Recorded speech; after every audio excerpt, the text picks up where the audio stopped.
Welcome, Sexy Wookiees, to another episode of the Sexy Wookiees Squadcast.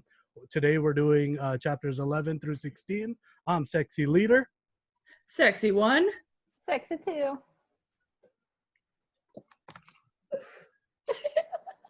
Let's go.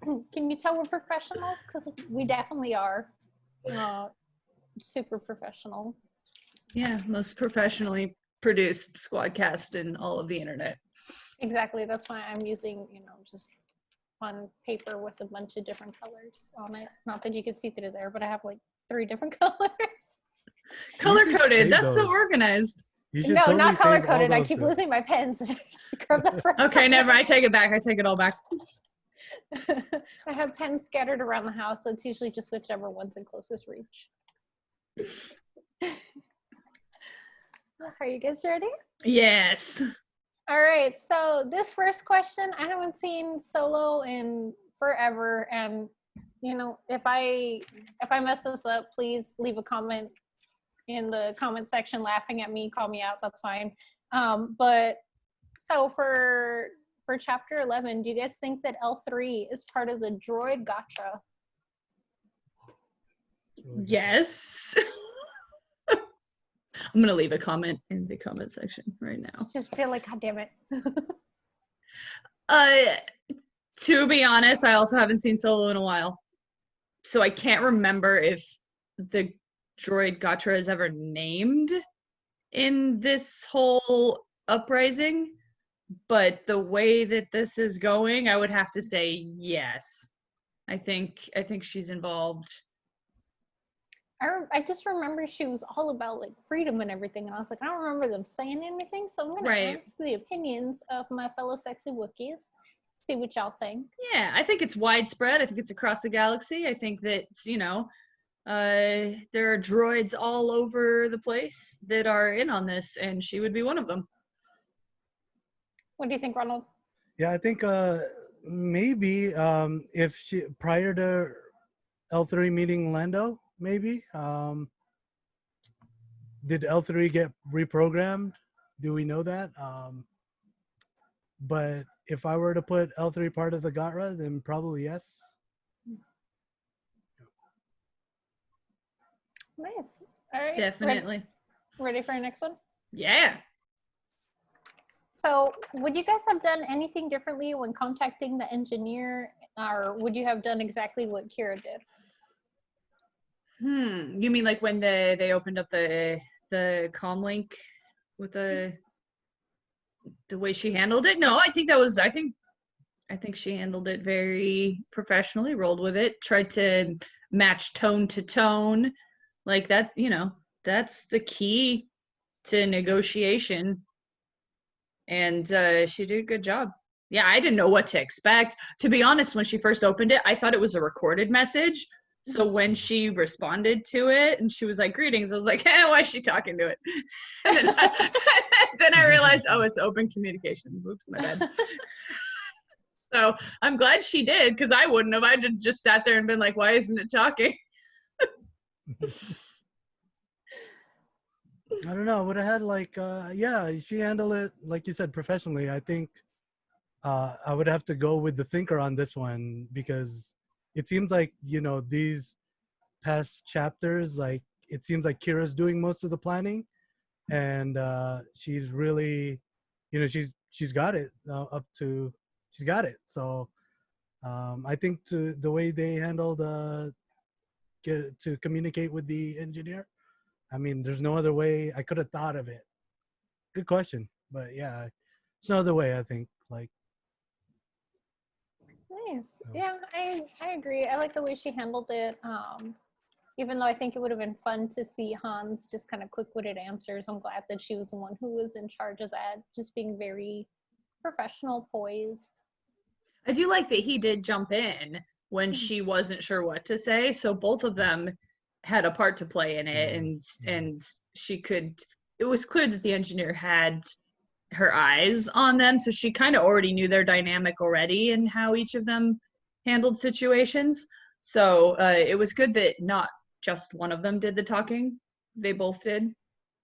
do you think though, like in the White Worms, the you know, the way their strategy works for how they, you know, conduct their, I don't know, what do you call this, scouting business, for the white worms, or going on these missions for the white worms. So do you think like that trait comes if you're trained by, you know, let's say trained by Lady Proxima herself? Because I think there was like times where Han had mentioned that, oh, because I know how to do this because Lady Proxima, you know, I've done some missions for her that I know how to, you know, fly or whatever. And so do you think that, you know, to your question, like, is that a trait that Qi'ra picked up from learning it from, you know, was it learning it from the white worms or learning it from, you know, the silos? I kind of feel like that's something that she may have learned before the white worms, but she improved it while with them, and maybe that's why Lady Proxima, you know, took that time to teach her the driving and whatnot. Mm-hmm. And I think that's why she took more special interest in Qi'ra, because of the traits that she came with. So maybe they weren't perfected, but I feel like she would have developed them early on and perfected them while with the white worms. I mean, fittest of the survival, right? So she needs those to survive. Yeah, I think it's something that you pick up, and if you can be good at it, you will go far, and if you can't, then you just die. You know, you don't make it. So only the people who have come this far will have those traits. So it's not something that they particularly learned from working in the white worms, but it's something that you have to have if you want to keep working there. Agreed. That's a good question. I like that. Oh, I got it from yours. All right, ready for your next one? Do you guys have any other questions to jump in with that? Not at this point. I've got some musings when we get a little later. Okay, sounds good. So would you guys have done anything differently to prepare for the mission? I mean, they try to clean up and, you know, they waited to change into their uniforms and whatnot, but is there anything else you would have done that you could think of? Whether thinking as yourself or as a sexy Wookiee?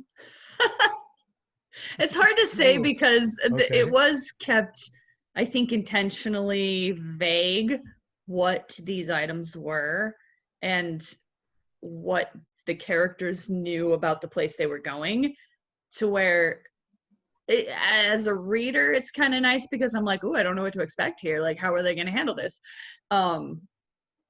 But yeah, for this kind of question, what would I do? I'd have no clue. I don't know what the Sanar research core or whatever it is, like I don't even know what that is. They knew what that was. And they figured out what the ball thingies were. I love it. They knew what the holding cell and what kind of people could come in and go, and like that's all knowledge that we don't have privilege to as a reader, so it would be hard to plan differently. But as they were going, I like that Han did kind of use the when in doubt, brazen it out line to justify, if you want to get into someplace, the best way to do it is to act like you know where you're going and that you belong there, which is exactly what I said to you guys last week on sneaking backstage at concerts. So I was like, yes. I was like, that's exactly what I would do. Go for it, Han. Like, get in there. For me, I would totally be, so as myself, it's totally, I probably would be most likely like Tsuulo at this point, because you know how like they gave him a choice to come on this mission or not, because they got him into it. But that's really me. Like if I'm gonna you know, go down the fire, if my friends are gonna go down the fire, I'm gonna go down with them. Like if we're gonna succeed together, I'm gonna succeed with them. So as myself, like I would want to see what I bring to the table, what value I bring to the table, and definitely that will make me want to go on the mission with the team.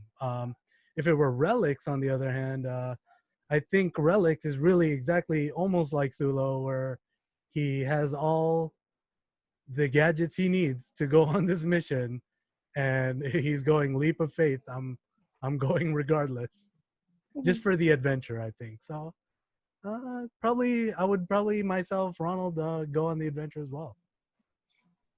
Yeah. I think, thinking about it from my character's point of view, she would freaking be all over this mission. It's undercover. Are you kidding? Like, get a costume. You got to, like, talk your way into something and pretend to be someone else. Like, yeah, 100%. Nice. Well, the next question kind of goes into this last one. So we know that the three of them go together. If you were going in on this mission, but you could only take two and not the three, which two would you take and why? Who I choose? Tsuulo, definitely. Okay, so this is me going into Qi'ra mode right now, planning this out, right? Okay, so for this kind of mission, when you're posing as off-world scientist, engineer, whatever the heck they are, it is very helpful to have an alien amongst you, right? Especially one that's going to be speaking a different language so that you can use that to your advantage.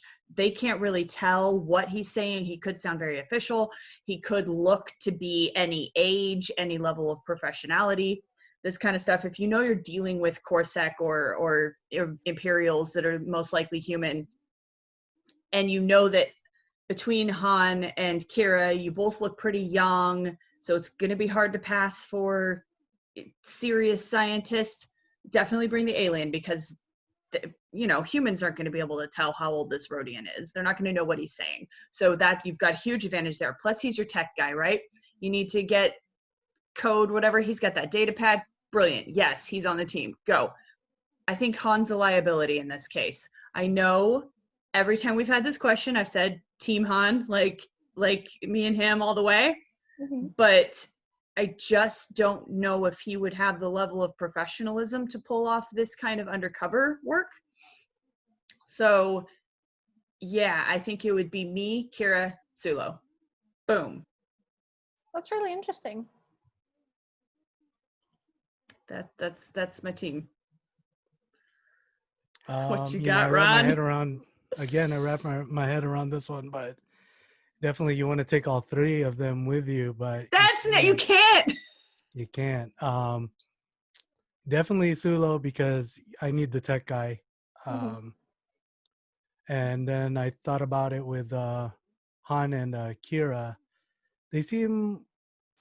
I looked at it as like, if Lady Proxima could send these two on the exact same mission, I believe they were going to succeed in their own way. So these are two that you can totally substitute one for the other. So, but at the end of the day, when I finally decided, I think I was going to choose to go with Han on this one. And because it's like, I need the flyer. And if you need to escape, I need somebody who can talk his way out of it and who can pilot anything his way for a good escape. Because I can run.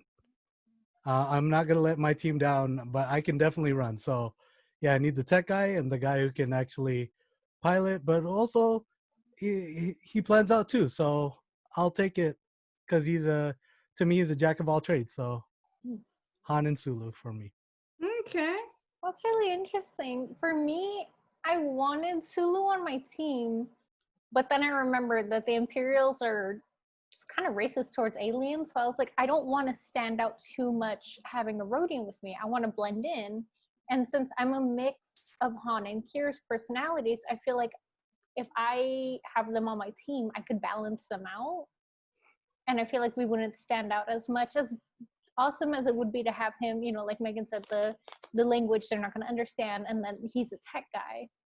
But at the same time, I want to blend in as much as I can. So I think that's why I'd have to take Han and Qi'ra, because I'll help balance them out, but at the same time, we can blend in pretty well. That strikes again. We don't agree. All our teams are. Everyone has a different team. I loved it. But we didn't even really look. This was unplanned, everybody. That's interesting. These are all really good points, though. Like I feel like everyone has a good point for each person, and that just makes this even more fun. Yeah. Yeah, that's pretty cool. Yeah, All good right. question. Stump Thank me. you. Thank you. That one was fun because I had to put down the book when I was writing that question. I was like, who would I take? This is interesting. So I started thinking about that ahead of time. Yeah, you've got that advantage. All right, ready for the last one? Yeah. Let's do it. All right, so we met the engineer. We're getting close to the end. Do you guys have any predictions? I know I asked this last time, but we made it this far. We're on the yacht. We met her, everything. There's not that, realistically, there's not that many pages left. So it's usually that point in a book where it's like so much can happen, but at the same time, oh my God, there's not enough time. That's unfortunately, like we've got the disadvantage of knowing where things have to end up because we know where Solo the movie begins. Mhm. And so we know that they're going to, and it's in the back of my mind as I'm reading, we know that they somehow end up back in the sewers, back with the white worms. And it's freaking breaking my heart because I'm like, you've come so far. Like, look where you are now, and you're getting recognized in these things you've accomplished. Like, how can you go back? At Like, least for the what? story's sake, do you have any predictions? Like, if I had never seen Solo, if I didn't know anything, if I was just reading this raw, didn't know these characters at all, I would read this and think that Qi'ra would get recruited. Like, it seems like the engineer is like interested in her, like is kind of like, this one's good. And that Han would somehow immediately jump into the piloting world, and then who knows what. Predictions, I don't know. Do you want us to come back to you? Sure. Ronald? Well, first of all, I got a question. Is the engineer, I would like to ask Rae, are you the engineer? Did you write yourself into the story? And are you the engineer, or Rae Carson? But yeah, I mean, another one to wrap your head around. Like, I think the Empire finds them out. I think they get caught. And this whole operation freaking goes down. Like, you can't have this rogue agent. And then it's been so complicated already. Like, there's too many people who know. You can't keep operating like that. Got these kids, all these gangs. I think someone's gonna have followed them. They're gonna get betrayed somehow. I don't know. It's just, it doesn't spell good. I mean, I think at this point, if in the book's sake, it's they still live in Corellia. Their lives are in Corellia. Yeah, they have a chance to just clearly go off with this person and, go off world and, see the galaxy. But maybe the engineer doesn't operate that way. Maybe at the end of all of this, like, Tsuulo still his brother's still there. Their lives are there, so there's something they have to go back to where they can't leave as much as they want to. They just can't leave. Who knows? Maybe that the data cube, there's like a tracker in the data cube that if the engineer could see them, somebody who's they can still track the data cube somehow. And you're right. I would like to go with that way route too.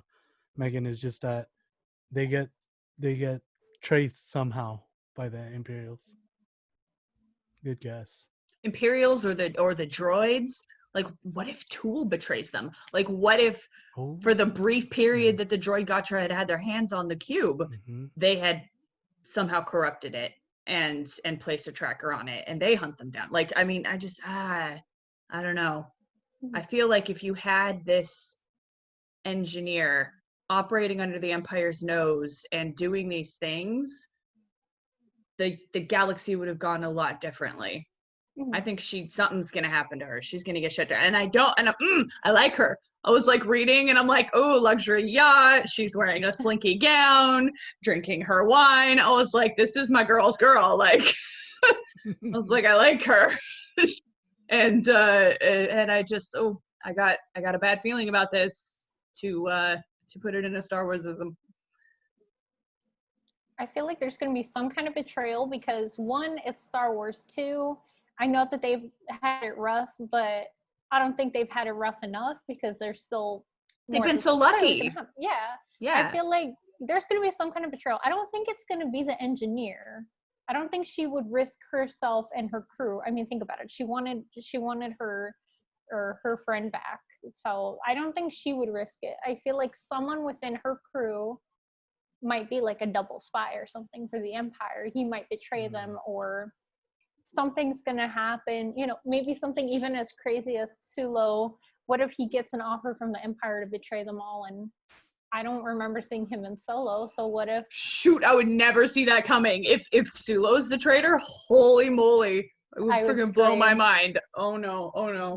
I feel like there's gonna be some kind of crazy betrayal. Something. There has to be something like that. I have a couple questions based on these last couple chapters.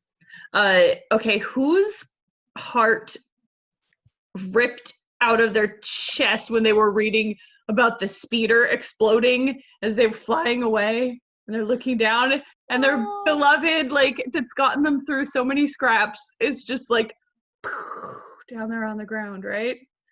And it just made me think, like, do you remember your first car?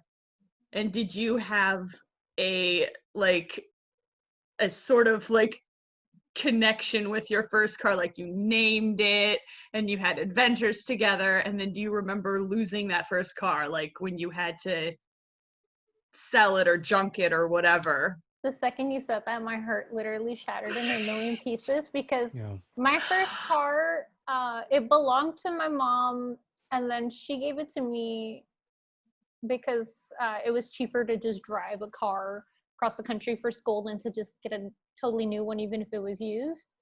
I love that car. I had driven around at home. It took me and my friends on adventures. It took me adventures back in university. I love that car. So the day that I lost it, I was just so heartbroken that for a while I legit just did not want a new car because I was like, I'm so upset. I love this car.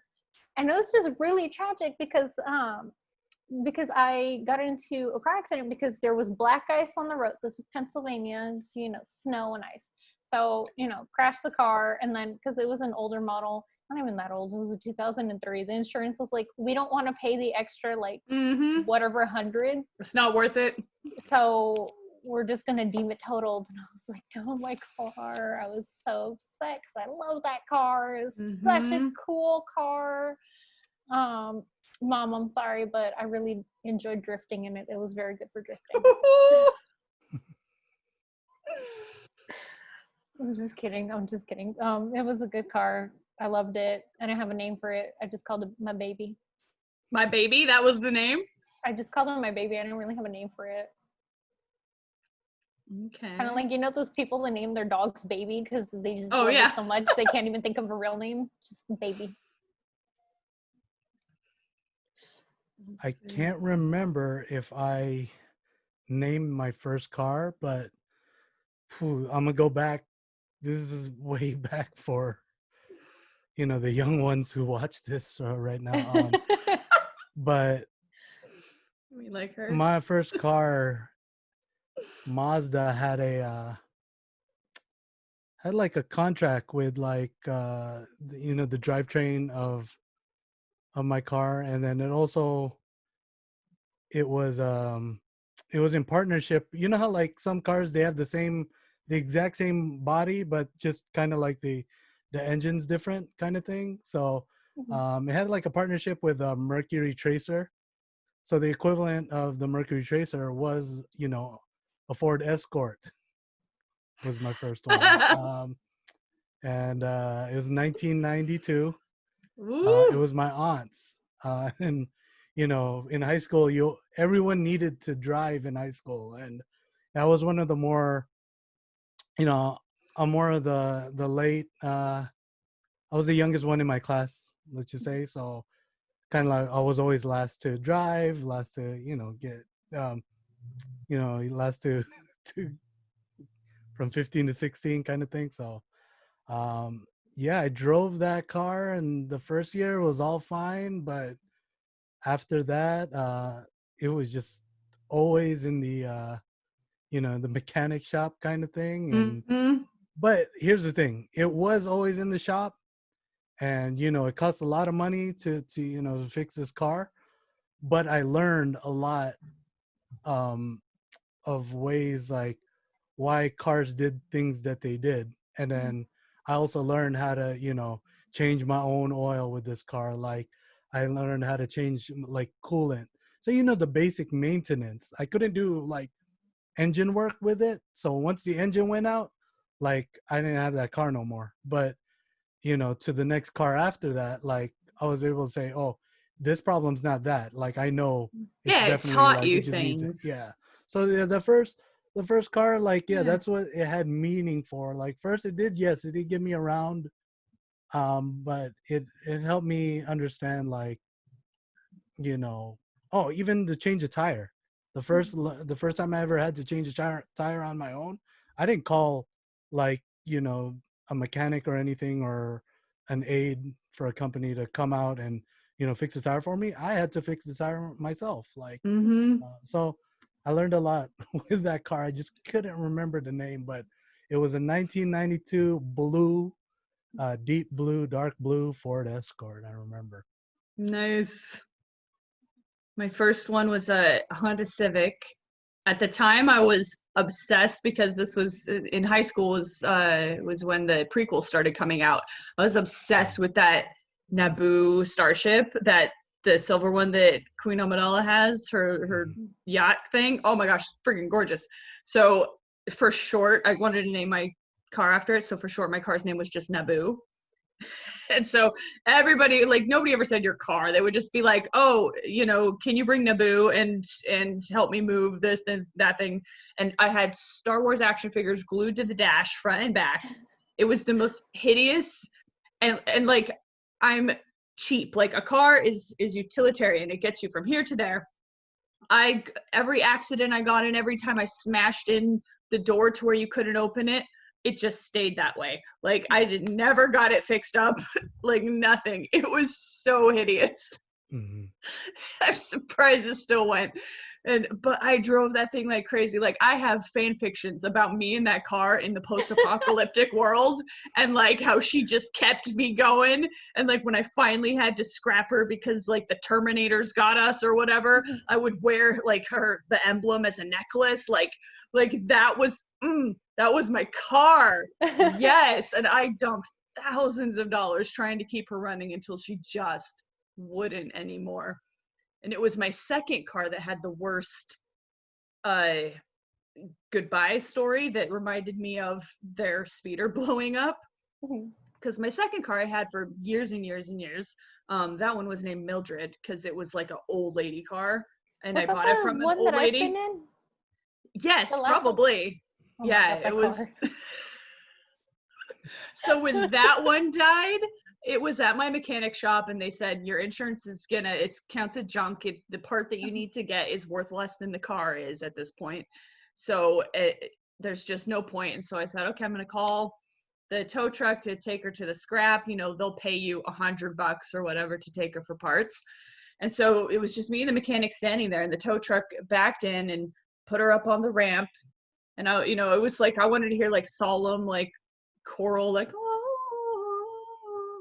music as it drove away, and then you know, in the arms of the angel, totally. But then the tow truck, like it did the thing where it was like it went up. What happens? The back of my car, of Mildred, hits the pavement, crunches into the pavement, and then the tow truck drives, and it starts scraping along the thing as it goes, and it's just like screeching, digging this divot path into the mechanic's driveway, and it's just like all the way out, and me and the mechanic are just standing there like this, watching it go, and it's like my car is like screaming as it's being dragged away, literally dragged away. I was like, oh, I was traumatized. I had to walk home. Oh my gosh. I was like, oh, I feel you. So when I read this chapter and they were all looking out the window and the car just like exploded, the speeder just like exploded, I was like, oh, I feel that. I feel that in my bones. That was my little connection when I read that. I was like, oh, their first speeder. Even though it was a quick, like, it felt like it was quick in passing that they mentioned, like, oh, it's blowing up and, like, they're sad. But I was like, that must be really devastating for them. Because, you know, for one, like you said, they've been through hell and back with that little thing. Yeah, it got them in and out of scrapes. And then, you know, Tsuulo, it's a love-hate relationship with his brother. And that was his brother. So then it's still a connection. So when I read that, for me at least, I was like, oh my God, this is like his last connection with his brother, and then now it's gone. Even though his brother's still alive, it's gone, and that's just kind of sad. But then again, I was like, you know what? Maybe that's payback for being such a jerk and spending the death money. I don't think they meant to totally explode it, though. No, I know that, but I was like, you know what? Maybe the brother will make better choices. Or it would probably. Do you think Khan would give him Rizzo back? Oh, the one he'd been working on. Building, yeah. That's interesting. Yeah, maybe. Might give him his to say, hey, I crashed yours, so. Yeah, to make up for it. We'll have to see, though. I don't think he would give it to him, but I think maybe he'd let him borrow it, work out some kind of deal. Well, they'd work on it together. Yeah, with BJ yelling at them saying, why are you adding this to it? Yeah. That's an interesting thought. Trust me, it belongs with me anyway. Mm-hmm.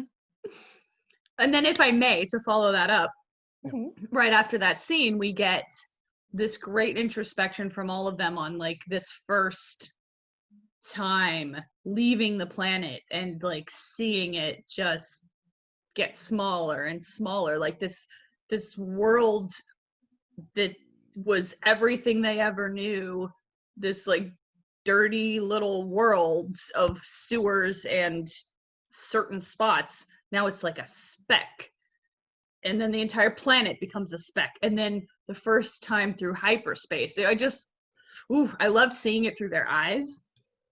And then afterwards them remarking like, I'll never forget that, like our first time in space, our first time through hyperspace. And then even Tsuulo, who had done it before, saying like, yeah, I always remember my trip across the galaxy and this and that. So I know that I keep a list of, there's like certain moments where you witness something and you're just like, I need to preserve this sensory moment. Like everything I'm seeing and feeling and smelling and hearing and feeling on my skin, like I want to remember this moment exactly as it is. And I have a list, and it's just called picture yourself at, and then a list of all those places where I've experienced that. And this, when I was reading it, I was like, oh, this is a picture yourself moment. Like this is something you would always want to remember, that you would just take the snapshot in your mind of as it's happening. And then along with that, it's also a bucket list item sort of for all of them, I think. So my question to you, do you have any moment where you think back and you're like, I'm never going to forget this moment? Or do you have one that you hope to experience someday, like a bucket list item of like, someday I want to see this or experience this? I think for me, the first time I felt that was when I went to South Korea. I had, I've flown to Mexico, but it's not like I'm crossing an ocean or anything. So the first time I went over, it was I think it was like a 13-hour flight or something. I just remember going over water, and I was like, this is nuts. This is so cool. And I'm terrified. I like flying, but I'm terrified of heights. So it's this really just not even bad, just very awkward combination. It's very, very awkward. I saw the plane, and I was like, I didn't even know planes had 2 freaking levels to seat people in. Yeah, those cross Pacific flights are no joke. I was like, this is real. This is for real. For a second, I was like, this shit's straight out of Star Wars. There's 2 levels. It kind of freaked me out. Then I was like, okay, no, I'm good. But then, like, when I actually got on it, I was like, this is spacious. I like it. It's better than regular planes and flights. And just actually crossing and looking out the window, because I had the window seat. I think I had the window seat or the middle seat, but I was sitting next to my friends. So, I was peeking over, and I'm like, this is just so cool. Like, I'm leaving the continent. I can't say leaving the country. That's not special. I've been to another country already. But I'm leaving the continent. I'm going over, and then when we got there, just the different culture was so amazing. And then driving into the city, and I was like, it's been a few years, and I will never ever forget that trip, and just how special and wonderful it was just to experience everything, all the different stuff, and the different fashion sense, the culture, the language, and everything. It was really cool. I felt a little bit like an outsider until there was another dude at the hotel speaking Spanish, and I was like, my person. Like, no English speakers, but there's a Spanish speaker, my person. I found him. So of course I hit him up, and we're chatting in Spanish, and that was pretty cool. But I'll just never forget that flight. And then, just being over there, and then the flight back too. I'll never forget that either. So that was really special. Was it day or night? Like, could you look out and see the ocean in the sunlight, or was it at nighttime where you look out and you just see the stars with no freaking light pollution over the middle of the ocean? Because it's very different. So it was weird because we left during the day and then we arrived the next day. Yeah, so yeah. I remember some darkness. Yeah. I wasn't looking out the whole time, and then they turn off the lights so we could all. Then they make you close the thing. Yeah. But I remember, I guess it was kind of like evening-ish, afternoon, something like that. So that's what I remember, but I just remember seeing the water and, the very, like I said, awkward combination. So the first thing I was like, this is so gorgeous. The second thing, oh my God, if we crash, we're going to die in the ocean. I hate the ocean because I'm terrified of deep water and heights into the deep water. And then I was like, okay, no, let's just focus on the beauty. So like I said, awkward, but beautiful. And I loved it. And then it was kind of crazy being like, wow, I came a day in the future. This is kind of cool. Yeah. Yeah, I love that. The crossing the date line. That whole conundrum it cracks me up every time. So yeah, sorry for the super long story, but I'll just never forget it. And then the DMZ tour and touring the Samsung Museum, just all that fun stuff. I will never forget it, and I will forever love it. Good answer. Sink or swim. I guess mine would be on my bucket list. I hope, we get back to where we can travel out of our country again. But I definitely want to go to where Padme and Anakin are walking on the lake by Naboo. In Italy? Yes. So wherever that is. Or I also do want to go to the actual Octu Island where Luke was hiding. So 2 bucket listing that I want to do in life is to go to, like, I'm not one to travel, but if it's something Star Wars, yeah, I'll go to the Star Wars locations where they film, like, even Tatooine. If I can see where, if the actual Uncle Owen and Aunt Beru's like farm is still there, I'll go there too. So, and even where they did Hoth. Sorry, I don't know the places, but yeah. So my bucket list is to go to those places.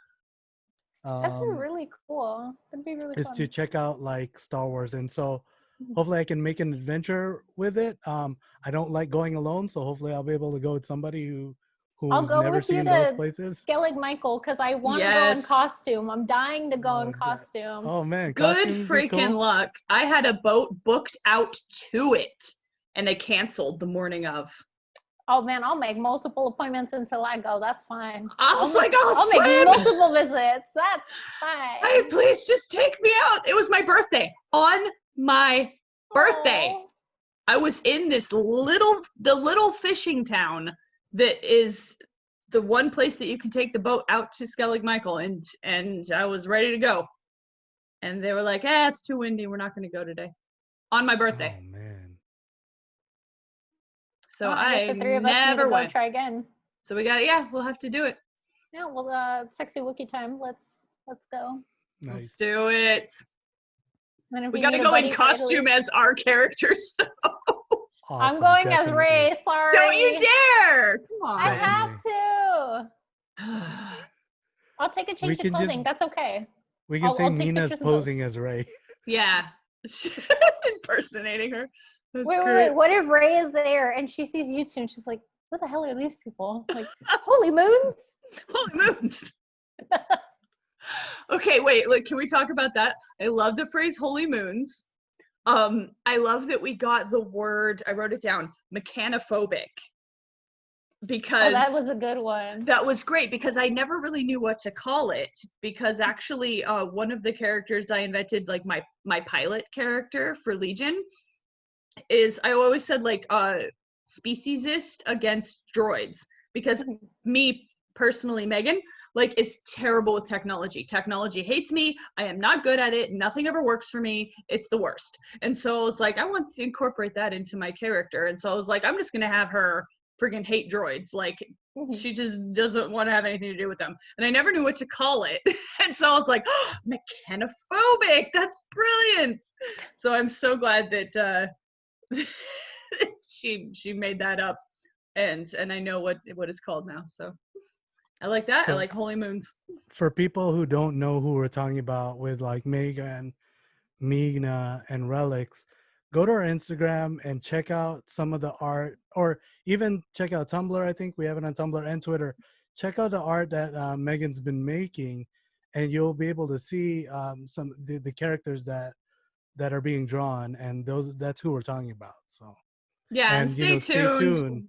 We're gonna have adventures. There's gonna be we'll go off on tangents. Trust me, you may not like it, but it's gonna happen about these characters and their adventures. And you know, it's the way of, you read the story and you're like, well, what would I do?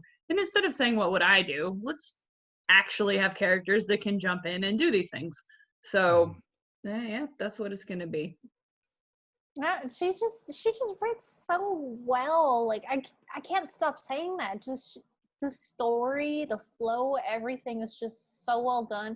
And then the first time I read Holy Moons, I don't remember the sound I made. It was like half wheezing, half cackle, I think, because it was just so good. And I was like, this is so silly but so cute. It fits. And I'm gonna start saying this in real life. Like I love it. Like, I was just laughing so much the dogs had to come check on me because I was like, I just love this so much. Yeah, mine was the sound of me scrambling for my pen so I could write it down, because I was like, I need to remember this. Holy Moons is good. I like this. I started saying it to the dogs and everything. Just something like Holy Moons, guys. Holy Moons. Jeez Louise.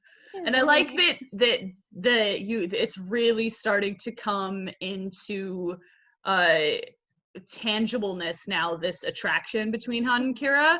I'm like, yes, it's happening. The slow build up, I love it because perfect.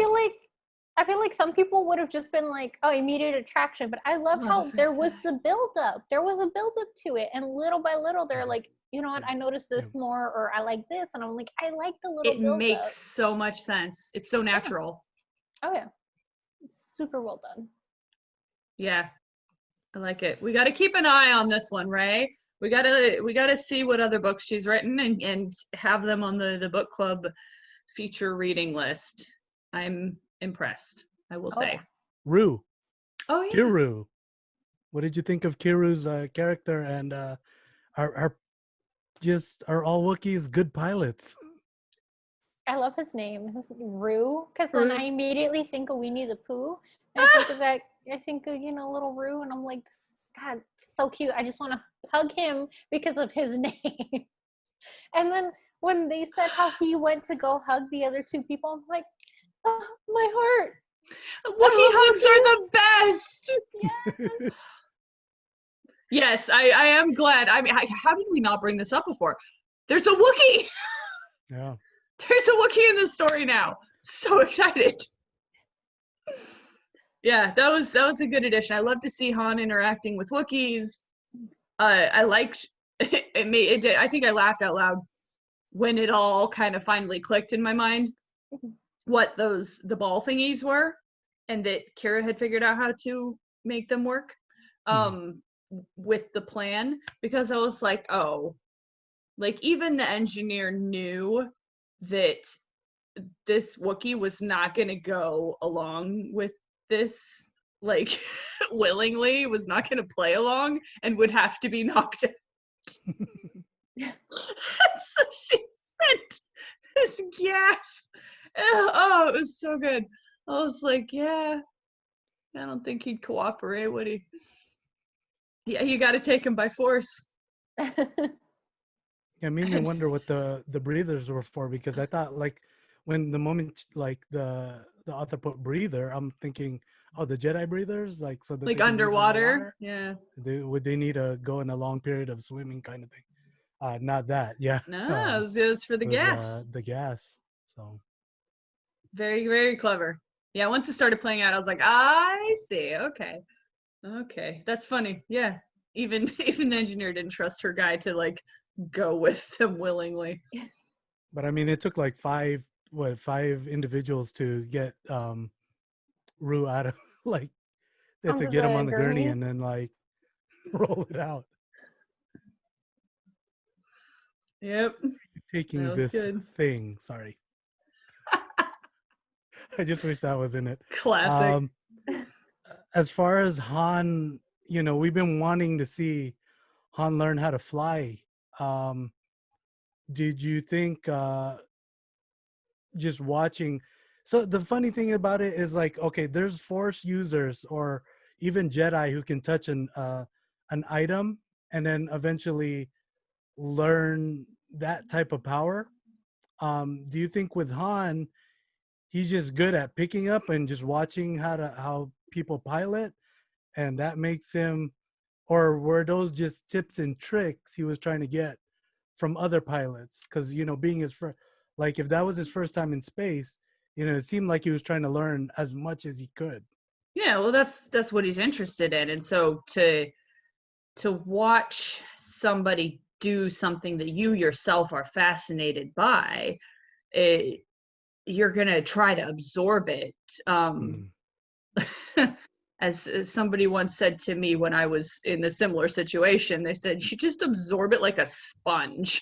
You're just like, oh, show me everything. Like, I want to see it all. And I can just imagine if he's already got an instinct for it, if he's got this natural hand-eye coordination and just feel for spatial awareness and speed and balance and this kind of thing, like he's already halfway there, and it's just the mechanics of the thing. It's learning the controls, and he's got that hunger for it. So of course he's going to be observant. He's going to try to pick it up, and he's going to want to talk to that person and see the engine room and ask them questions.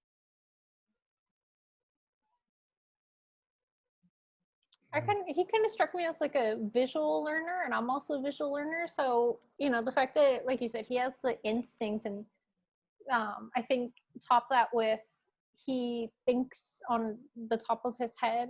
Is that the right phrase? And so if he can just actually go observe, I feel like even just once, I feel like he's just going to pick it up like that. Yep. It's going to take some practice, but I think he can pick it up really quick and really well. Yep. That's it. And then you've got Qi'ra, who's always wanted to be this, like, powerful, influential ringleader type. And now she's got kind of a role model figure in front of her that that you can tell she's kind of got her eye on, like, oh, well, how does she operate and how does she control all these people, and you know, how does she play this game? So you've got both of them kind of seeing their future and immediately latching onto it and picking up the things that they need to know. Very interesting.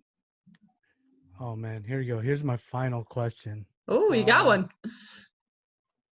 For Tsuulo to, you know, when they give him the ultimatum, like, we don't want to bring you into this because we brought you into this. Like, we'll give you that option. But his answer, like, what do you think about his answer? Like, he said something like, you're my friends.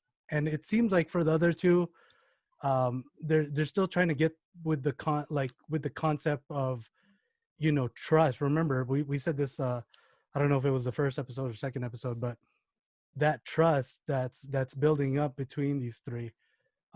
He was the one to break the ice and said, no, I'm going with my friends, let's do it. So what are thoughts on it? Like, I mean, it's in a world like today, like, is it easy for you, like, to just, you know, meet a few people and then, you know, 1 month, 2 months, you know, less than a year, and then start calling them friends, kind of thing?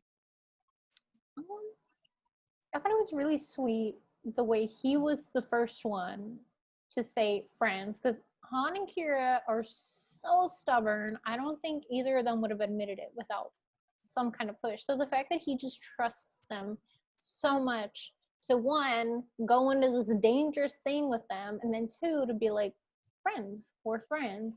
I thought that was just really special, like, made my heart happy. I was like, okay, I love this. As for the second part of the question, I'm an awkward introvert, but I like talking to people.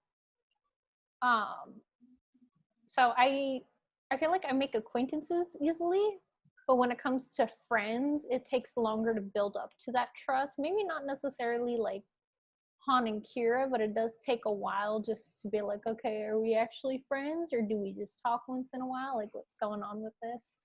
I have different stages. I have acquaintance stage, I have the friend stage, best friend stage, and then you're my sibling. I threw away the receipt. There's no takebacks. There's no returns. Dang. Yeah, so I go. I'm scared to ask. What stage are we at? I threw away the receipt a long time ago, guys. So you're kind of stuck with me. Friends. Yeah. Squad mates. We're squad mates. We're family. That's it. Yes. Let's see. A question. It's almost scary how, like, of one mind I am with Qi'ra. Like, I can absolutely see her, the way her mind works and all of this, especially if I was in the same situation where it's like a survival type of thing and you can't trust anybody, and sentimentality is weakness, and it's all about having allies but always having the upper hand with them, so only letting them know as much about you as you want them to know. And so this whole idea of her the whole time not letting on that she understands some of what Tsuulo is saying, and that she has got Han as figured out as she does, and that she still has all these secrets and is like slowly revealing them. And we even in the last chapter, I think she finally either has a lapse in judgment or on purpose reveals that she does understand Tsuulo by translating his question to the pilot. So she's kind of letting her guards down like that, and I'm like, oh, I don't know, girl, like, she's even moving too fast for me. I'm like, no, hold out, like, don't trust anybody. So like, when Tsuulo said that, the friends thing, it was so sweet. I was like, oh, but then I was just like, you're too weak. Like, you're never gonna survive in this world. You're too sentimental. I was like, you can't make friends. Oh, Like, Moons, you're mean. You gotta like, ooh, that's why like even when you get into Solo and Qi'ra's like, you know, by this time she actually has feelings for Han and everything, but she sees what she's got to do, and if that means betraying Han, it means betraying Han. Like, you know, you got to look out for number one. You got to be calculating. You got to be cold, but play it however you got to play it to get what you got to get done. That's me. Well, Beckett said, trust no one. No one, and you'll never be disappointed. Good question. All right. Good so discussion. We good. I think yeah, let's close this out. Let's do what we're gonna do. All right, first of all, again, what's our chapters for next week? Our chapters for next week are 17 through... I gotta write this down. 22. Let's close this book out. Yeah. 17 through 22. Is this the end? So we're everyone watching. Just we're finish it off. gonna go All into a right. new book soon. So stay tuned because we'll announce that soon. But yes, we're gonna finish out Star Wars Most Wanted by Rae Carson, and that will be the next episode. Again, from my end, thank you for watching. Please continue to support. Yeah. Follow us on Instagram, Twitter, Tumblr, YouTube. Hopefully you will stay tuned and watch more videos and keep reading the books with us. Yep. I just say have fun, read books, discuss with your friends, discuss with us if you want to.